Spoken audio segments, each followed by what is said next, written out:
Hello and welcomes back everyone, and we're here with even more Pillars of Eternity. We're going to head this way as if we're going to Andra's Gift, but we're going to actually go back to Copper Lane.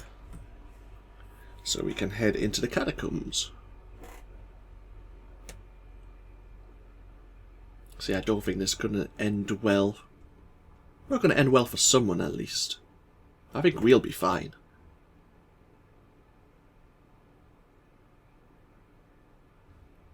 Kinda wish I hadn't quick saved after handing Mordred a key just so we could have investigated that chest, but c'est la vie. It happens. Let's might as well activate our fast mode and get ourselves over to Helig a bit quicker. Whichever route we take to him, there is a trap, so it's really 6 and 2 freeze, that doesn't matter.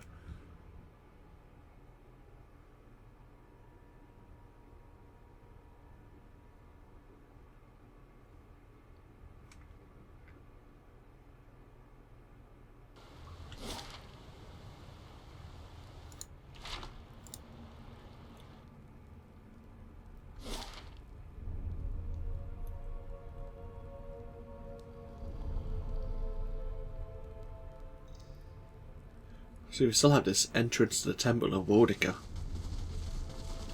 I'm really quite tempted to go that way. I really am. Let's go this way, may as well.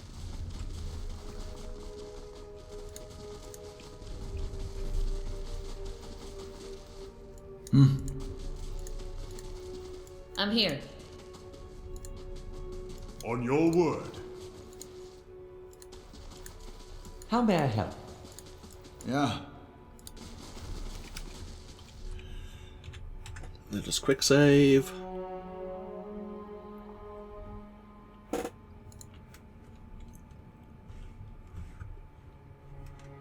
Mordred told me about your experiments. I can't let your research continue. You sound just like him. No ambition, stuck on his pet project and his self-righteous sense of ethics. If it was left to people like Mordred, Animancy would be little more than sorting Griffian pottery. We'd be stuck as in time as those hut dwellers. Everyone wants immortality, but no one wants to know what it costs. Costs indeed. There's a purpose yet that you can serve. Yeah, you're about to die.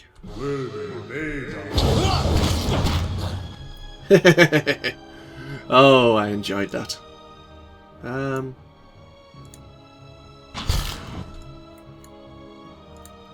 Ready, Watcher.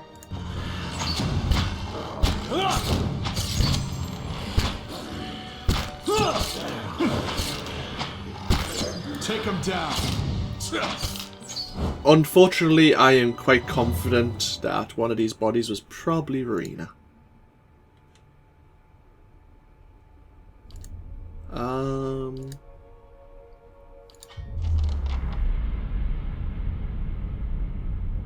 A soul prowls within the bloodstone like a caged stego. It's filled with fierce, restless energy. Who are you? You see an image in your mind of a woman in heavy leather armour bearing twin daggers. Next to her is a man young and handsome who calls her Rowena. The vision shifts to a windswept plain next to a lake. 50 men and women in matching leathers lay dead, their bodies contorted and deformed by some sinister sorcery. Rowena falls among them, her body collapsing next to the young man you saw earlier. She's too weak to speak, but the name Dalton appears in your mind. A lone figure strides across the battlefield, barely bothering to step over the corpses. His eyes are filled with a natural light and fixed on Rowena. He reaches out to her and what little life remained in her body departs. When he takes the amulet from around her neck, you feel her angerous soul trapped within it. For a final contemptuous glance at the fallen Dalton, the man departs. Dalton sent me to find you. The soul pulses with warmth and fills your mind with memories of a young man who was both bold and generous. But fury and despair gnaw those images away until all you feel is a cold crimson walls pressed against you and something loathsome feeding off you as the years fade into decades. What do you want? You see the image of the amulet shattered and the soul inside rising and dissipating among the stars. Farewell.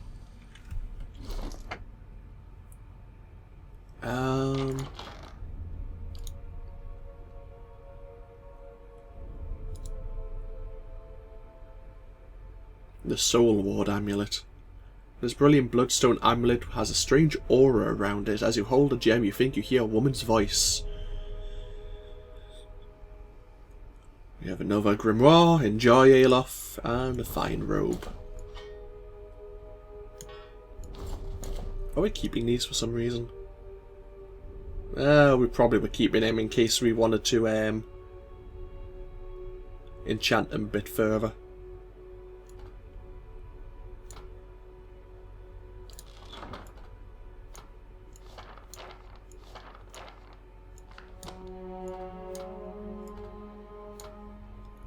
Oh yeah, we've got the Ring of Eternal Funding. I totally forgot about this. Passive. 1 per stronghold turn, plus 5 copper. It's a stronghold turn.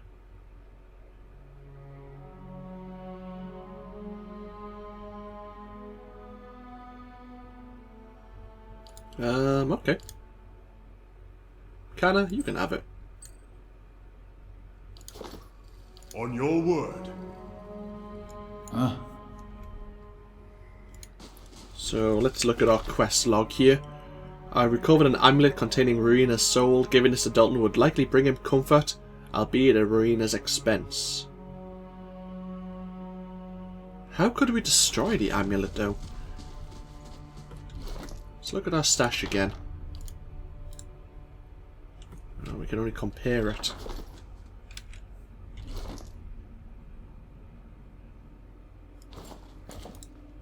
Footpad's hood, plus 2 stealth, plus 1 perception.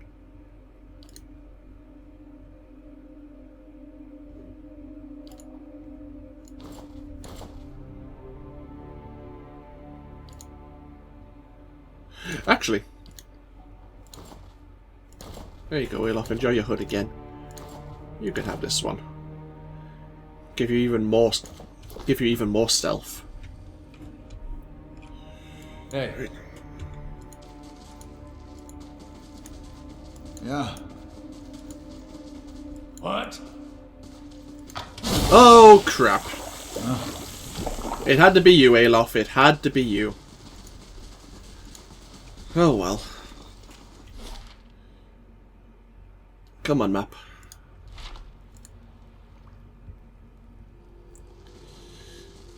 Let's go see Dalton. I don't really want to give him the amulet though, but we may as well give him closure of what happened. How are we going to destroy this amulet? It might be an option that when we speak to Dalton. Perhaps.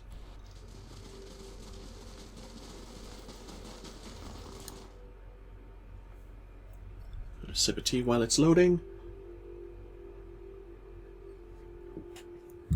More turn into a gulp.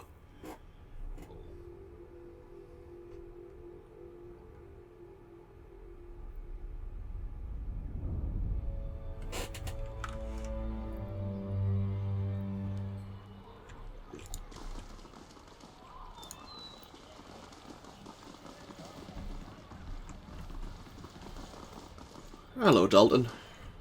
Let's do a quick save before we talk to you.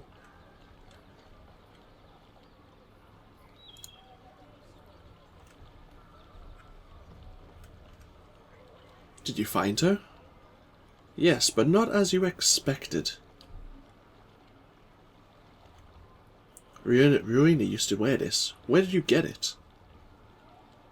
From Halig, who kept her soul trapped in it inside it for decades. It's time to set her free. His eyes widen in horror. No, please, after searching for her for so long. Just to have her close to me. To visit her in my dreams, that would be enough.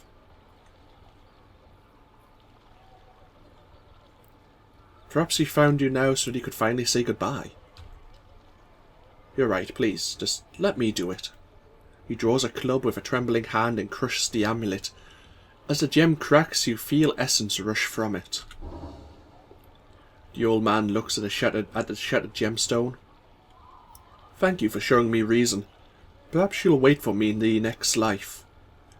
By the flame, she won't have to wait long. Please, take this. It's on my old adventuring days. I think it's finally time I let them go.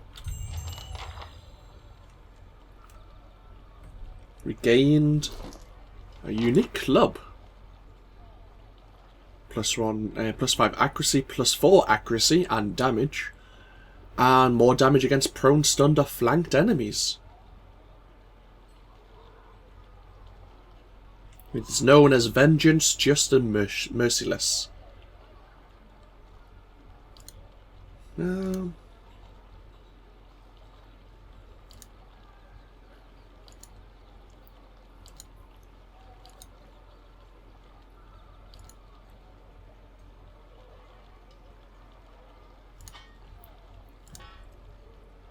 What is your skill?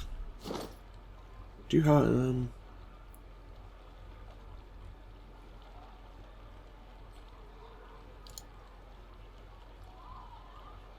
Oh yes, +6 accuracy with hatchets. Bugger. I hoped you had a okay. I'll give you ooh, hello.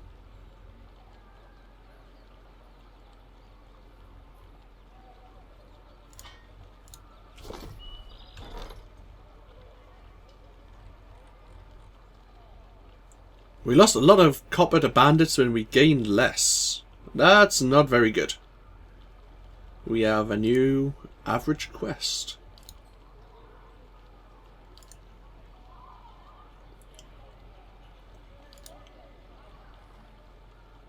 Well, that's not good then.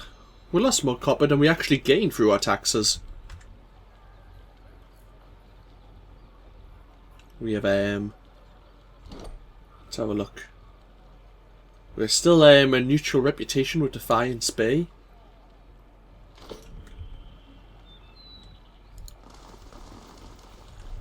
So, it's another side quest complete.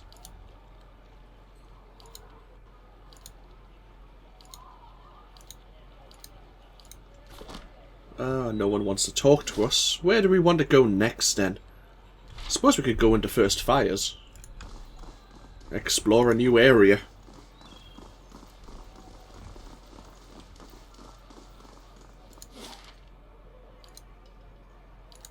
Take us 15 minutes to journey there.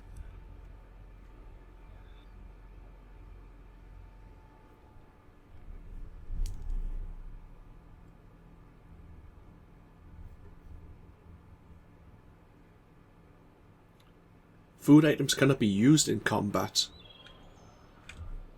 I'd bear that in mind then. Your brother, did you and he get along? We got along how brothers do. He used to throw water on me to wake me up in the morning. I used to fill his boots with stinging ants. My own brothers and sisters are doing very well for themselves, back in Takoa. I don't know that they'd search for me if I were killed so far from home. Brothers can be funny.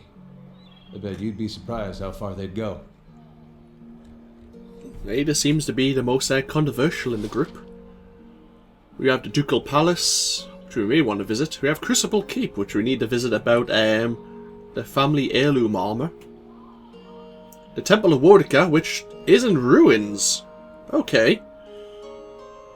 Valalian Embassy, and that's about it. The Temple of Wardica is in ruins. Oh, but I guess there's an underground passage, if we actually... Yeah. It's going to be in doorway here. Similar to the Aephesan Temple.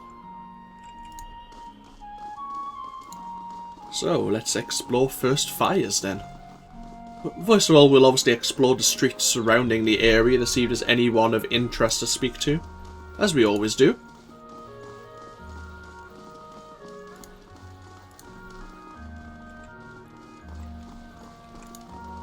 This place has seen better days.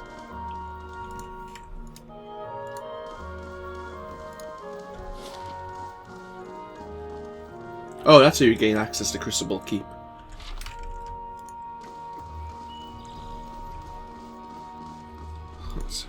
What does the crier have to say? Another ship lost, a Valalian merchant vessel dashed against the merciless rocks. No survivors. Still, Ondra's beacon lies dormant, its doors barred to all. The waters claim many this season. So the lighthouse is closed. Okay. We have Meganadad and Lyranor.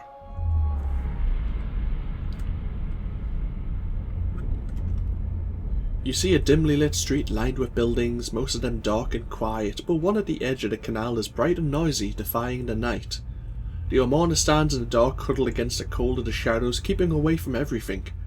He stares at the door of the lit building, intently studying it. There is a sign hanging from the side of the building, barely legible in the dark, but appears to read Goose and Fox. Movement from inside the building perks the Ormona up. He pulls his cloak closer around his face, and his breathing speeds up, catching slightly. His excitement is palpable. The main door to the establishment opens, releasing a cacophony of laughter and shouting. Light spills out onto the street, illuminating a solitary figure in the doorway. The Ormona stands, bringing his right hand up to the front of his face, palm down, fingers extended. The figure exits the Goose and Fox and stumbles off into the darkness, swaying slightly as it walks unsteadily down the street. The Ormona follows the figure, muttering a few words under his breath and gently wiggling his hand. The tips of his fingers start glowing slightly. Steam rising from them against the cold air. He increases his pace, intent on catching the figure disappearing into the night. He shakes his hand once more, and the tips of his fingers burst into flame, the flickering light revealing a manic glee in his eyes. He closes on the figure, nearly hyperventilating with happiness, and whispers a name. Corone. The figure jumps slightly and begins to turn as the Ormona extends his hand, levelling his fingers directly at the figure.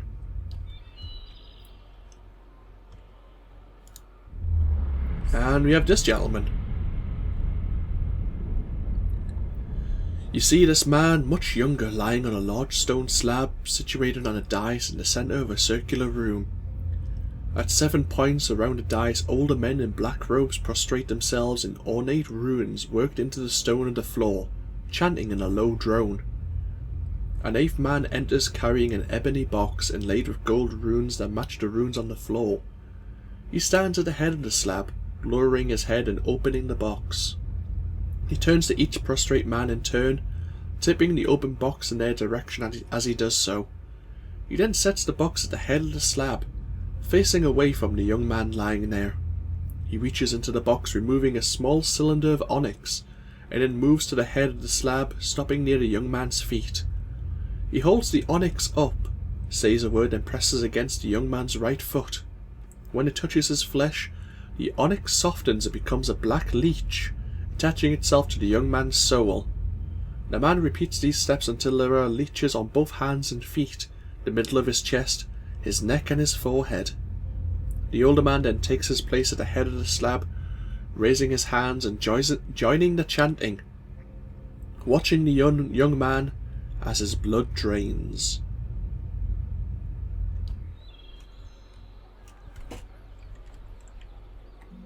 He's a godlike, but he's still alive, so what else happened there? Suppose we'll never find out.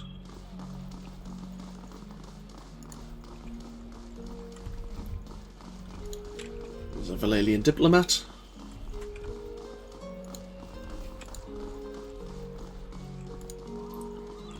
Is anyone interested to speak to outside the Crucible Keep? No, not yet. I say not yet, I mean not at the moment at least.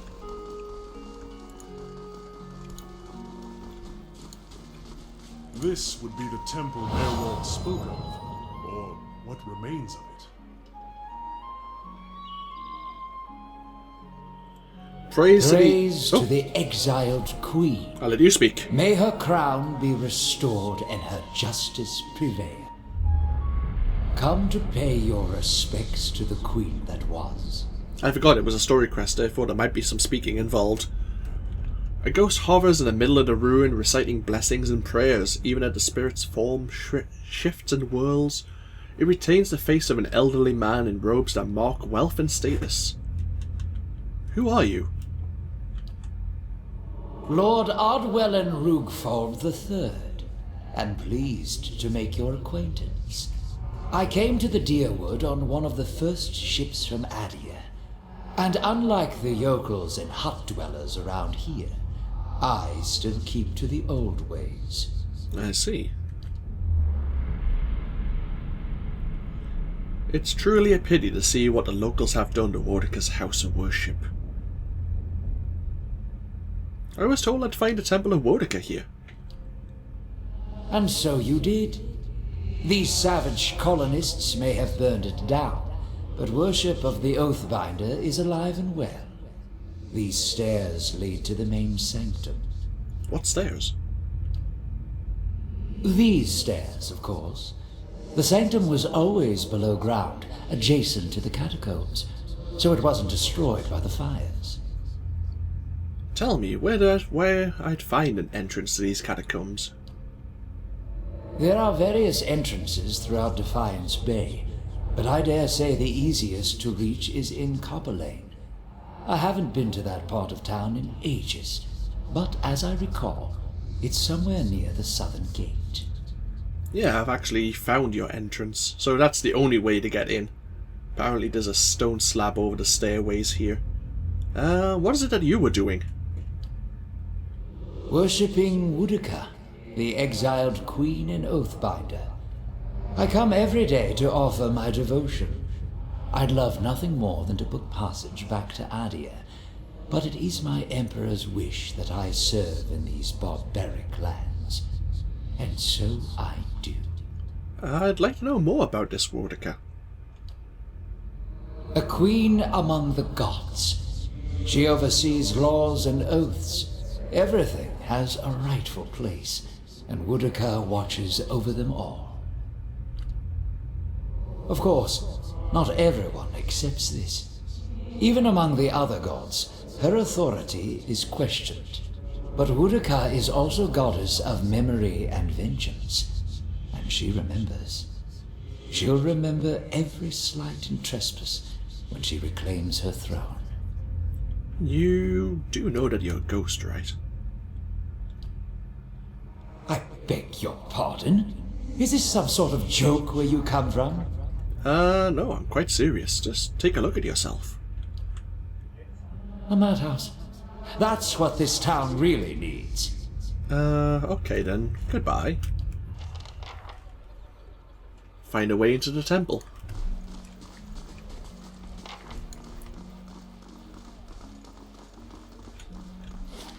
So yeah, there is an entrance here apparently, but maybe this is the way we need to leave. Oh, hello.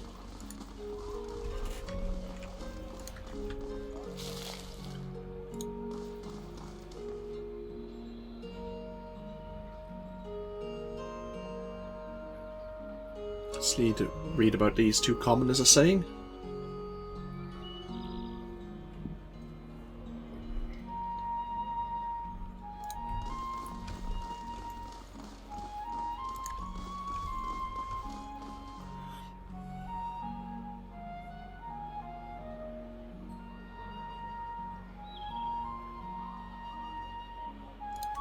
And we have Quinlan Grapplewind.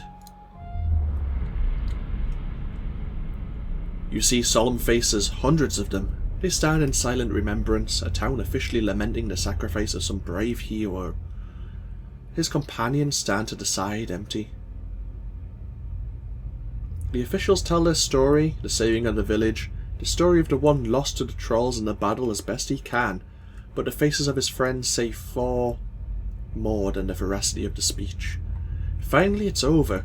The villagers move back to their lives and the adventurers mill about for a time, talking, remembering, before heading back to the inn for the night. They mourn in their own ways. Tears, anger, Seth, broken bottles. The leader of the group stays quiet, gaze inward. Weeks pass and he speaks little, leaving the inn early in the mornings, returning late at night exhausted. Finally, he takes the others to see it. A statue, life-size, beautiful in its crude design. The villagers mounted in a square as the group leaves, still empty, but a little less broken. The statue smiles at them as they leave. That's nice. Obviously, this is the embassy here. All these circling feet heading nowhere.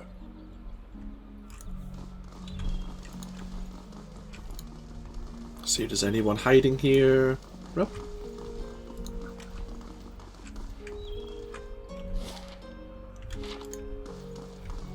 A little more exploration. Ravadav-dur. You see a trio of bright Orlans, bright and gaudy in their instruments, weapons, as they compete with each other in brutal disharmony. Behind them, a troop of performers roll, jump, and gesture, teeth flashing with exquisite sharpness as they enact some bizarre pantomime. The smallest, one moment seemingly a child and the next an old man, thrusts obscenely at the crowd, eyes glazed behind his rictus grin. The crowd jostles uncomfortably at his display, dissatisfaction in their midst. No money is thrown, no praise is given, as the performers continue their display. The crowd disperses uneasy, and the man-child's grin grows obscene as he watches them go. Ah, everyone's a critic.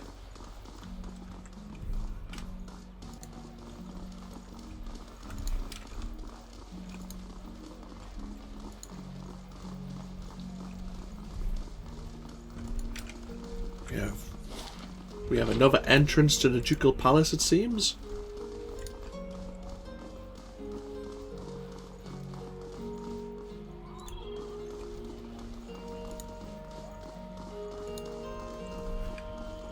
We demand to see the Duke.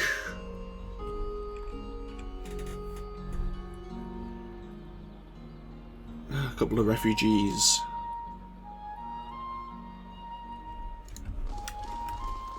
Let's have a talk to them.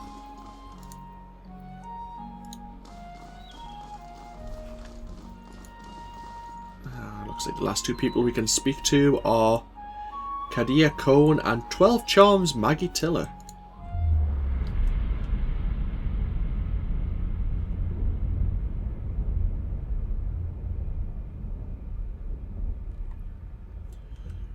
You see a small mobile stall covered in various govs and sundries. This woman is standing next to it, engaged in a lively discussion with a man who is holding one of the items she is selling.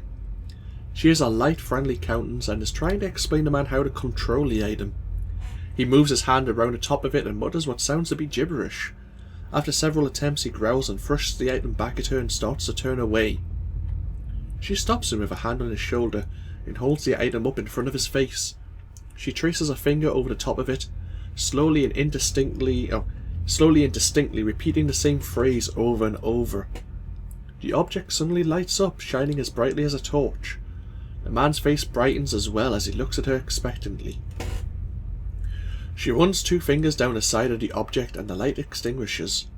She hands it back to him and takes her place behind, guiding his hands as she whispers the words to say in his ear. Many failed attempts later, the man is able to light the object on every try. Elated, he hands it back to her as she makes her way behind the cart while he searches for the appropriate coin. She places the item on the shelf under the backside of the cart and replaces it with another from a small box next to it. Money and goods are exchanged as she watches the man leave, satisfied with his purchase. Then she scans the crowd, looking for her next mark. I see how it is.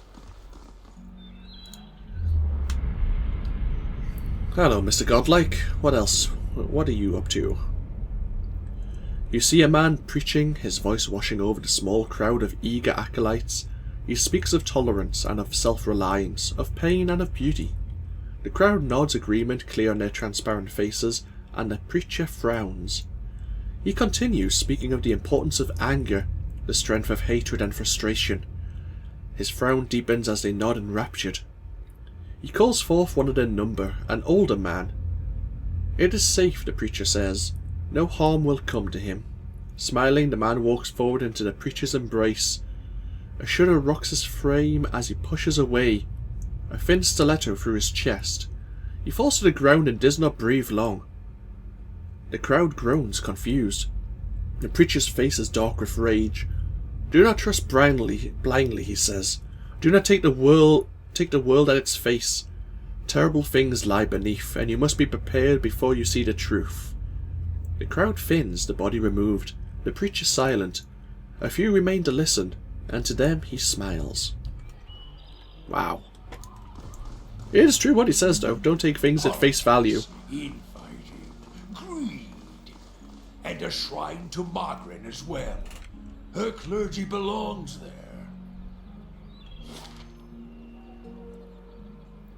So, let us see. We have explored Copper Lane, Brackenbury, and First Fires. Of course, in First Fires here, we need to enter the Crucible Keep. We have a quest there. So, I will end this video here. And when we come back, we'll probably step into the Keep and see if we can find about this heirloom armor. And maybe then we can get in good with the Expedition Hall. Even though they're kind of working with the dozens, and I've got a feeling that that may come to a head at some point. Especially if we go visit the Ducal Palace now. We may... Well, we could probably get ourselves involved in the Animancer dozen issue. And we can probably pick a side. So, yeah. This has been Antwolf, and this has been Pillars of Eternity. There's a lot of lore involved here. I'm taking my time, but I'm really enjoying myself as I do it. I hope anyone who's managed to get this far is enjoying the journey with me. And if not, I hope you've enjoyed playing it yourself, because I want people to, like, enjoy my videos as I produce them, I suppose I can say. But at the same time, for such a story-driven game, anyone who's interested in the game should really have maybe played it themselves to actually experience it. But that's my perspective, at least. At the moment, I know Quill18 is doing his own playthrough of this, and I haven't really taken a look at it. Apart from the tutorial videos which familiarise me with the game mechanics.